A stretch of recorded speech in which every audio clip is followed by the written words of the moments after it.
Privet Siem, hola a todos. Para los que estáis aquí por primera vez, me llamo Luis, soy de Valencia, soy español y llevo muchos años viviendo en Rusia. Y hoy quiero hablaros de estereotipos. Quería comentar un poquito cuáles son las ideas preconcebidas que la gente tiene sobre Rusia y sobre la gente que la habita. Así que he preguntado en la comunidad y estoy muy agradecido porque he recibido muchos comentarios, muchas ideas sobre esos estereotipos que la gente tiene en sus países o en su entorno sobre cómo son los rusos y cómo es este enorme país. Así que he ido cogiendo esas ideas, voy a ir comentándolas poco a poco y por supuesto voy a dar mi opinión siempre subjetiva sobre si son ciertas, si no lo son y hasta qué punto. Vamos a ello.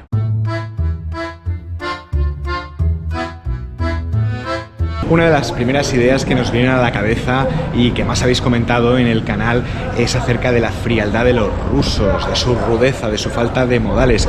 Y bueno, es cierto que tienen otro tipo de modales y es curioso cómo muchos rusos te pueden comentar que la gente tenía más modales a finales de la Unión Soviética y que después se perdieron, pero al mismo tiempo pues está claro que en la Unión Soviética ese tipo de costumbres refinadas estaban consideradas como un poco burguesas y no se aceptaban demasiado.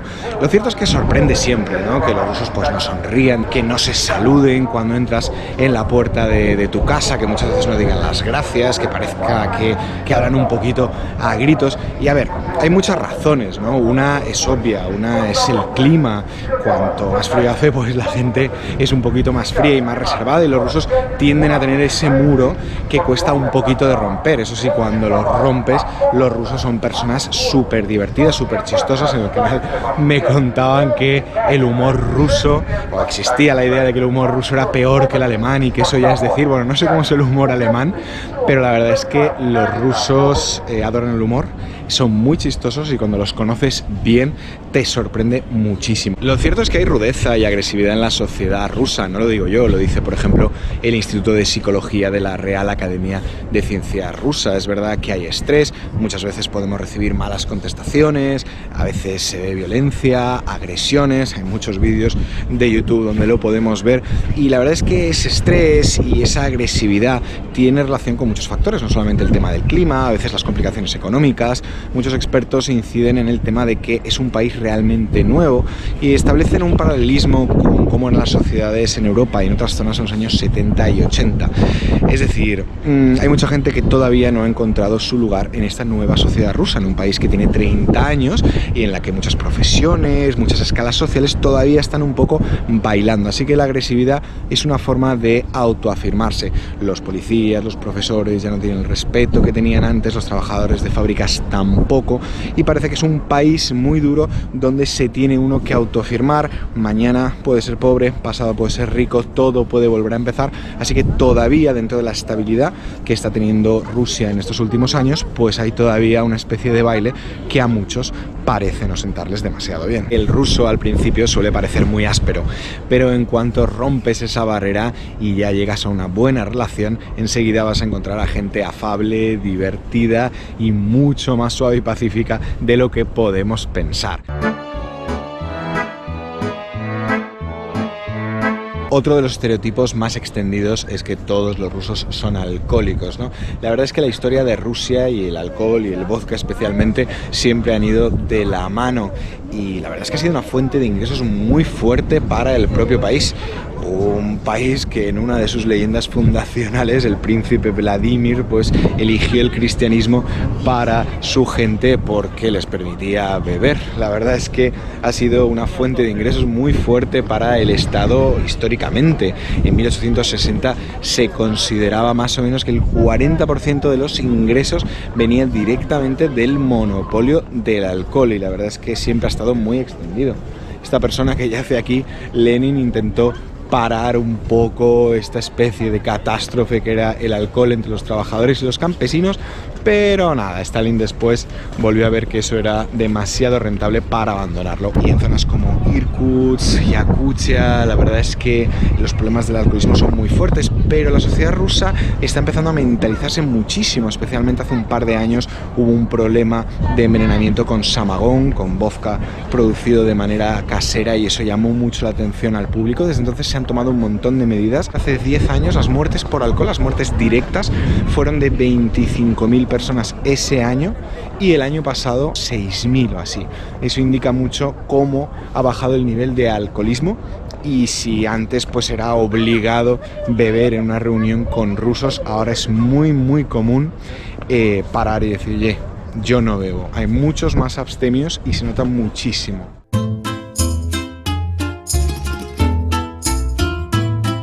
Otra idea muy extendida es el tema de los suicidios, que los rusos son unos suicidas y que las tasas de suicidios son altísimas.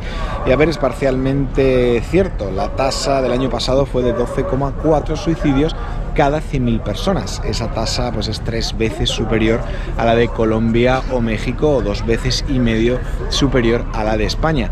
Pero es que en los años 90 llegó a ser de 40 personas cada 100.000 habitantes, lo que es enorme. La verdad es que en algunas zonas, especialmente, como decíamos antes con respecto al alcohol, en zonas de Siberia, en zonas bastante alejadas, el tema sigue siendo muy problemático, pero ha ido cambiando mucho, a un ritmo brutal. De hecho, hay un 6, un 7% de reducción de la tasa de suicidios cada año durante los últimos 12-13 años. Así que bueno, un buen dato. No es así en otros países, como por ejemplo España, es algo que nos tendríamos que hacer mirar. Y hablando de tendencias suicidas, una de las ideas que me habéis comentado y uno de los estereotipos más extendidos es que los rusos conducen como locos. Y sí, es verdad que son conductores bastante agresivos y que es un problema bastante generalizado. La tasa de mortalidad por accidentes de tráfico es hasta 4 o 5 veces superior en Rusia a la de otros países de su entorno. Y hay muchas razones. Obviamente está esa agresividad, todavía el problema con el alcoholismo y además es que todos los rusos llevan su cámara y entonces lo vemos multiplicado, ¿no? Sí que les gusta mucho llevar esa cámara en los coches por lo que pueda pasar con el seguro y la verdad es que el clima y el estado de las carreteras afecta mucho. Otra cosa que a mí me parece fundamental es el tema de las distancias. En la Unión Soviética había muchas zonas, ciudades dormitorios, centros donde estaban, digamos, todo estaba enmarcado alrededor de la fábrica donde todo el mundo iba a trabajar y ahora muchas de esas zonas dormitorio pues ya no tienen trabajo, ya no tienen esa importancia que tenían antes y muchos trabajadores se ven obligados a hacer muchísimos kilómetros para ir a trabajar. Esa gran cantidad de kilómetros que hacen todos los días, si lo juntamos a la agresividad, al frío, al estado de las carreteras que se pueden resquebrajar completamente y hacer verdaderos agujeros en el asfalto, especialmente en muchas zonas de Siberia, pues hacen que haya muchísimos problemas. Muchos expertos de tráfico indican que además, al estar muy aisladas las zonas, es muy complicado que las ambulancias vayan a atender. Un estereotipo que me hace bastante gracia es lo de que los rusos siempre van armados hasta los dientes y todos tienen un AK-47 debajo de la almohada. A ver, es verdad que en Rusia podemos ver muchas armas normalmente en manos de fuerzas de seguridad, que hay muchas, y que podemos ver pues a muchos rusos en campos de tiro, incluso a niños disparando automáticas en vídeos de YouTube. Normalmente son niños que pertenecen a escuelas militares y llaman mucho la atención, pero no hay tantas armas en Rusia. De hecho, hay unos 6 millones de armas en manos de civiles y hay como 4 millones de licencias de posesión de armas, lo que comparado con muchos otros países pues es bastante bajo. De hecho, Rusia ocupa el puesto número 68 en licencias de posesión de armas por millón de habitantes, así que comparado con países como Canadá o Estados Unidos, pues aquí apenas hay armas, aunque todos sabemos que cada ruso conoce 100 maneras diferentes de matar con un clip porque lo aprenden desde la escuela.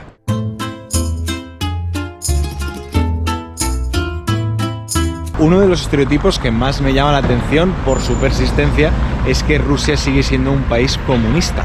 Yo no sé qué pensarán aquí en la Cámara de Comercio e Industria de la Federación Rusa, pero es obvio que no es así, aunque mucha gente lo sigue pensando, y es que pues ya no lo es desde hace 30 años. Es cierto que después de los años 90, de esas privatizaciones que hubo en todo el país, el gobierno intentó retomar el control de muchas áreas, especialmente en lo que concierne a sectores estratégicos como la industria armamentística o los recursos naturales. En muchas de estas empresas el gobierno tiene una participación bastante alta. Por ejemplo, Rosneft, pues el 40% es del gobierno y el 20% es de British Petroleum. En general, en muchos sectores la economía rusa está súper liberalizada. Es muy fácil abrir una empresa, es bastante sencillo obtener licencias para muchas cosas y es verdad que hay límites en según qué áreas, pero muchas veces se trata más de corporativismo que de la propia actuación del Estado. Existen algunas limitaciones al capital extranjero, por ejemplo, en cuanto a los medios de comunicación, o que es realmente difícil tener un director extranjero en una empresa ubicada en Rusia, porque los salarios tienen que ser muy altos. Además, por ejemplo, hay algún monopolio en cuanto a las licencias de importación de productos como el caviar, pero no se puede decir que sea una economía súper regulada y mucho menos que Rusia siga siendo un país comunista. Una idea que creo que se compadece bastante con la realidad es que los rusos son una nación muy hospitalaria. Creo que es totalmente cierto que en Rusia se conjuga un poco la hospitalidad oriental y al mismo tiempo la hospitalidad de lugares donde el clima es bastante duro, así que tienes que guarecerte cuando llegas a una casa, y si vais a casa de un ruso, pues vais a poder probar esa hospitalidad, vais a poder salir con el estómago lleno y vais a esperar ser agasajados, pero hasta unos niveles increíbles. Se dice que en Rusia hay muchos osos, y alguno hay, ¿no? Pero, a excepción de ese, no os los vais a encontrar por la calle. Es curioso que los rusos piensan que este estereotipo está muy extendido en otros países, que muchos otros países piensan que en Rusia los osos van por la calle. Yo la verdad no tenía este estereotipo, pero parece que alguna gente sí que lo tiene, y bueno, es normal. El oso siempre desde la Edad Media se ha relacionado con Rusia, y luego pues en esos grabados que representaban países, ¿no?, en el siglo XIX, el oso siempre ha sido el símbolo de Rusia, incluso es el símbolo del partido del gobierno, de Rusia Unida. ¿Y hay tantos osos en Rusia como para ser el símbolo del país? Pues la verdad es que sí. Osos pardo, el número de ellos es superior al de cualquier otro país, tiene como 120.000, 130.000, pero obviamente no os los vais a encontrar en la calle porque habitan zonas pues, de Siberia, de Asia Central, los límites con algunos de esos países, el Cáucaso y, por ejemplo, Extremo Oriente. Yo tenía una estudiante de Sajalín que me contaba cómo cuando era niña era normal y bastante peligroso que salías de la ciudad, había un bosque inmediatamente y ahí podían de repente aparecer osos. Hay otro tipo de osos, ¿no? Esos osos orientales u osos de collar blanco que se llaman porque tienen una marca muy curiosa que parece un collar, y además hay osos polares que están dando bastantes problemas, hay unos 11.000 y como están perdiendo terreno natural pues están empezando a entrar a zonas habitadas por humanos y son bastante peligrosos. El oso pardo ha convivido con seres humanos durante mucho tiempo y en algunas zonas obviamente pues algunos se han semi-domesticado, por así decirlo. Incluso hoy en día en Moscú hay servicios con los que puedes hacerte una maravillosa sesión de fotos en Instagram por 20.000 rulos con un oso. En fin, aparte de eso, pues obviamente están en zoológicos y no te los vas a encontrar por la calle, precisamente en toda la zona europea de Rusia.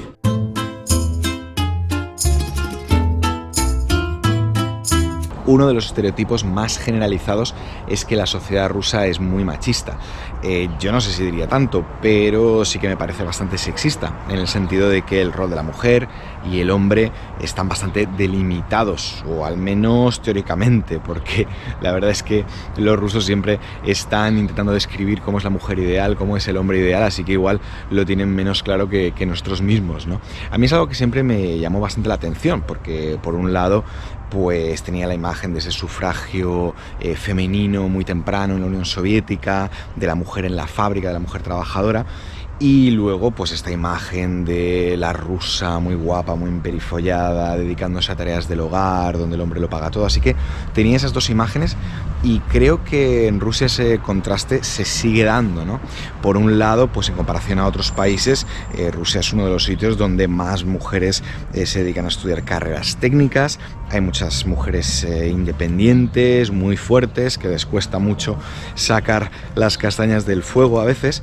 Y por otro lado, pues es una sociedad donde el hombre normalmente toma las decisiones, donde el hombre siempre ocupa los cargos directivos. Es curioso que, por ejemplo, las mujeres en Rusia tienen una baja por maternidad muy alta, ¿no? Puede durar hasta 3 años o así, y es que la mujer pues está muy enfocada efectivamente en la familia, pues en el cuidado de los niños, en la limpieza. En la Unión Soviética parece que no fuera así.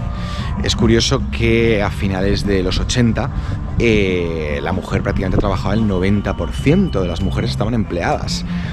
Con esas bajas por maternidad tan altas, lo que pasó cuando empezaron las privatizaciones en los 90 es que el 70 o el 80% de la gente que fue despedida eran mujeres. Así que digamos que se hizo desde ese momento muy difícil que la mujer volviera a alcanzar puestos de responsabilidad. Esto no significa que en la Unión Soviética pues los hombres y las mujeres fueran iguales, ni mucho menos, porque aunque todos recordamos a Tereskova y muchas mujeres tenían puestos de responsabilidad, en toda la historia de la Unión Soviética, por ejemplo, pues solamente hubo 2 mujeres que llegaron a formar parte del Politburó. Pero sí que parece que si de cara un poco a nivel estatal había esa igualdad, luego por dentro había una sociedad bastante más tradicional, y quizá cuando terminó la Unión Soviética, pues esos frenos a una sociedad mucho más tradicionalista, mucho más conservadora, pues digamos que desaparecieron. Hoy en día es bastante normal que las diferencias salariales entre hombres y mujeres sean muy altas, especialmente en clases medias y clases más acomodadas, donde el hombre puede ganar 3 o 4 veces más que la mujer, así que es bastante normal que ella utilice su salario, digamos, para sus cosas o para las cosas del hogar, ¿no? Y la mayor parte de carga de gastos la asuma el marido. En las clases bajas esa diferencia no es tan alta, ni mucho menos, pero aún así el poder de decisión la suele tener el marido.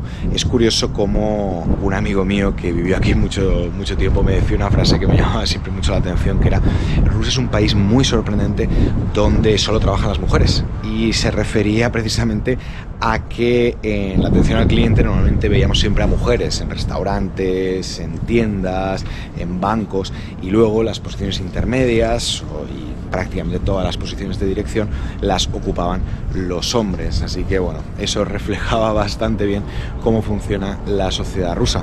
En cuanto a todo lo demás, pues siguen bastante vigentes los chistes de rubias y los chistes de suegras.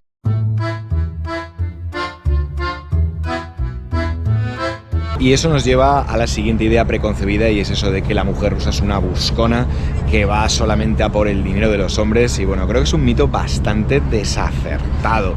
Hay de todo, como en todas partes, como en todas las sociedades, pero creo que es un estereotipo que se empieza a formar precisamente en esos años 90, en ese momento de pobreza, con esos despidos masivos, cuando hay cientos de miles de mujeres con una mano delante y otra detrás. Y además existe esa idea de que el extranjero pues es más amable, las trata mejor, vive mejor, tiene más dinero. Eso ya ha ido desapareciendo poco a poco de la sociedad rusa, pero se empieza a generar un mito a través de esas mujeres que efectivamente intentan salir del país como puedan. Muchas de ellas desgraciadamente cayeron en redes de prostitución, pero una cosa es eso y otra cosa es confundir, y hay algunas personas que me lo han preguntado, el tema del rol de la mujer y el hombre en la pareja.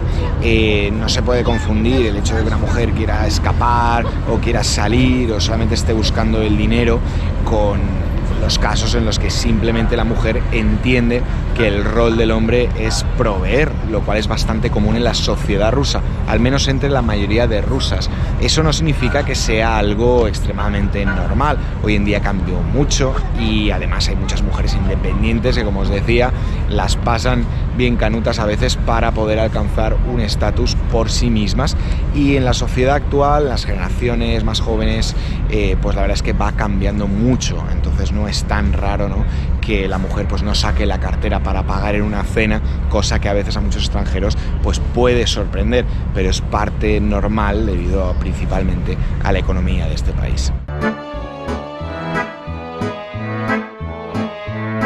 Y hablando de mujeres, una de las ideas que más he leído, y también es una cuestión que me han preguntado muchas veces, es si es verdad eso de que la mujer rusa es la más guapa del mundo. A ver, es algo subjetivo completamente, ¿no? Las mujeres rusas sí, es verdad, son muy guapas, creo que porque tienen una mezcla muy, muy especial, el pueblo ruso, de esa gente eslava, esa gente de tribus finougras del norte, de tártaros, de gente del sur, están muy mezclados. Y pues eso da lugar a rasgos muy, muy peculiares, ¿no? Creo que al final es lo que nos atrae, el exotismo. Yo la verdad es que he visto a mujeres increíbles en Centroamérica y en Europa del Este. Supongo que depende de cada uno. Es curioso que un amigo mío marroquí, que también vive aquí muchos años, me decía que entre los musulmanes las mujeres así más apreciadas, más atractivas eran las tártaras, ¿no? Porque eran así súper exóticas, y luego por lo bajín me decía que también era porque eran bastante independientes y como que eso les ponía y tal. El caso es que supongo que sobre gustos no hay nada escrito. Hay otro estereotipo que también está un poco unido a este, y es que los rusos, los hombres, pues son un contraste porque no tienen esa pinta. Y es verdad que tradicionalmente los rusos no se han arreglado tanto como las mujeres rusas, se han cuidado mucho peor, así que a veces pues es mucho el contraste. Pero bueno, la verdad es que va cambiando en estas generaciones y que los rusos hombres se van cuidando también un poco más, sobre todo entre los jóvenes, y entonces en general pues resultan una población bastante guapa y bastante atractiva. Por cierto, vamos a hacer un parón porque os quiero enseñar este puente que hay aquí. La verdad es que el Parque Sariaye, que está detrás de la Plaza Roja, detrás de San Basilio, si venís a Moscú no os lo podéis perder.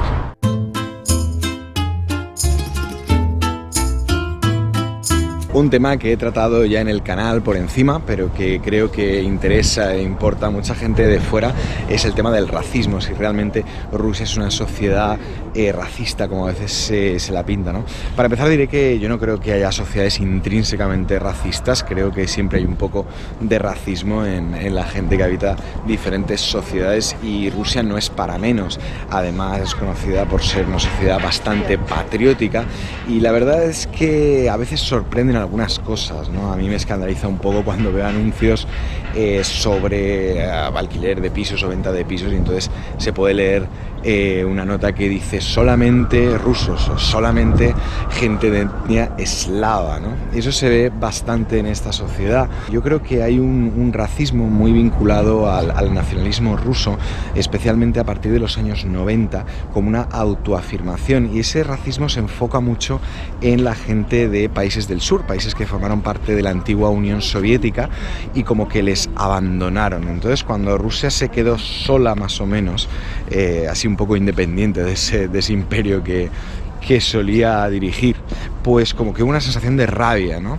Mucha gente de esos países que estaban en una situación económica muy mala empezó a venir en masa a trabajar a Moscú, y un poco la reacción era como, o sea, que nos dejáis, que dejáis Moscú y ahora encima venís a robarnos el trabajo, ¿no? Entonces el racismo con respecto a gente de Kazajistán, Uzbekistán, Tayikistán, especialmente mucha gente que está trabajando en restaurantes, en construcción sobre todo, es bastante elevado. En cuanto al racismo que tienen con gente de fuera, estudiantes, turistas, apenas se percibe realmente. Claro, yo no lo puedo vivir en mis propias carnes porque la mayoría de gente pues no piensa que no sea ruso, ¿no? Pero sí que es verdad que he hablado con mucha gente de diferentes lugares, africanos, latinoamericanos, hindúes, y en general no tienen más problemas de los que puedan tener en cualquier otro país, que desafortunadamente pues se tienen. La relación con el extranjero a veces es un poco curiosa en Rusia, es de curiosidad a veces, también es un poco de miedo, y hay que entender también que la gente mayor estaba muy preocupada con establecer una relación muy cercana con los extranjeros, por lo que pudiera pasar, por las repercusiones que eso pudiera tener en su sociedad. Cualquier extranjero podría ser un enemigo, así que todavía desconfían mucho. La gente joven, al contrario, es mucho más curiosa y mucho más interesada en conocer pues cómo es el mundo, cómo se vive en otras partes, qué se piensa de Rusia. Entonces muchas veces siempre te encontrarás en un bar, en un restaurante, alguien que te vendrá, hola, ¿qué tal?, intentará hablar contigo. Eso la verdad es que también está cambiando mucho. Yo cuando llegué a vivir en Samara, pues hace 14 años, la relación con los extranjeros era como cuando veías a un extraterrestre, ¿no? Y eso ahora pues en grandes ciudades pues se toma como algo mucho más normal. Es verdad que ha habido momentos históricos donde el tema del racismo ha sido un mayor problema. En los 90, por ejemplo, las bandas de skinheads eran algo relativamente generalizado y había problemas, desde luego. Después eso bajó y a veces va un poco por oleadas, ¿no? La verdad es que ahora sí que noto en la sociedad rusa un patriotismo que deja de ser un poco ese patriotismo sano por Rusia y a veces se convierte en un nacionalismo bastante fuerte en algunos sectores de la sociedad. Y yo como español pues lo noto en que los rusos y los españoles en general siempre tienen buena relación hacia nosotros los rusos, pero como hay algunos problemitas con Europa, que si los trolls, que si Cataluña, que si no sé qué, que si ahora hay unos mafiosos que están en Alicante y tal, entonces cuanto más conflicto hay con Rusia, la gente enseguida como que reacciona, uy, esta es esta gente que ya piensa que somos malos, que ya no está tan mal, entonces tienen un poco esa necesidad de autoafirmarse y ese momento histórico en el que realmente se ven muy solos a nivel internacional, tienen mucha influencia, pero a nivel de afecto ellos como que piensan que tenemos mucho odio hacia ellos, ¿no? Entonces ellos reaccionan un poco en plan erizo y tienen esa necesidad de autoafirmarse, también autoafirmarse como nación, como etnos y como ese estado-nación que realmente nunca ha existido en Rusia y como que parece que se está queriendo formar. Entonces hay momentos en los que esa autoafirmación pues lleva efectivamente al racismo, pero en temas generales, aparte de que si os metéis con Rusia en algún canal de YouTube, entonces vais a tener a un montón de rusos diciendo, mira tu país es una mierda y el mío mola mogollón, y esas cosas. Sí que es verdad que se pueden ver muchos debates en torno a Ucrania, en torno a momentos históricos rusos en los que los rusos se vuelven muy fuertes, pero bueno, no creo que el racismo en general sea algo que tenga que preocuparos si venís a Rusia o si venís a este país, porque vais a encontrar a gente sorprendentemente abierta en muchos casos. Y hasta aquí el vídeo de hoy, espero que os haya servido para desmitificar algunas cosas o para confirmar algunos estereotipos.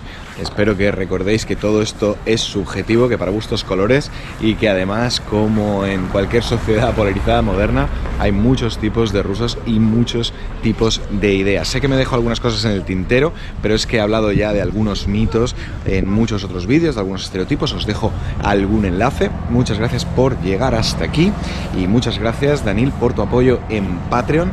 Un último consejo, no me hagáis demasiado caso, venid a comprobar por vosotros mismos cómo es esta fascinante sociedad rusa y este inmenso país. Pasadlo muy bien y pacafción.